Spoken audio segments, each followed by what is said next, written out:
اب السلام علیکم حضور، میرا سوال یہ ہے کہ کیا میلکم ایکس کو شہیدوں میں سمجھا جا سکتا ہے؟ میلکم ایکس جو نیشن آف اسلام نے اس کو مسلمان کیا تھا، میلکم ایکس جو ہے اس کو مسلمان بنایا تھا نیشن آف اسلام نے.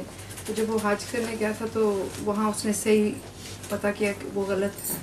تو جب وہ واپس آیا تو انہوں نے بتایا کہ آپ لوگ غلط ہو، تو انہوں نے اس کو شہید کر دیا تھا. تو کیا واقعی جی اس بات پہ جی اس نے حجیوں سے اختلاف کیا تھا؟ نہیں حضور، وہ گیا تھا وہاں تو پتہ اس کو چلا کہ مسلمان صحیح کون ہے. کون تھا؟ وہ میلکم ایکس ہے اس کا نام. نہیں اس کو کیا پتہ لگا کون مسلمان صحیح ہے؟ وہ اس طرح کہ وہ غلط سکھا رہے تھے اس کو، حج کرنے گیا ہوگا وہاں سے اس کو کچھ پتہ چلا ہوگا. وہ واپس آیا تو انہوں نے اس کو شہید کر دیا تھا. کیوں ہے یہ جو نیشن آف اسلام ہے.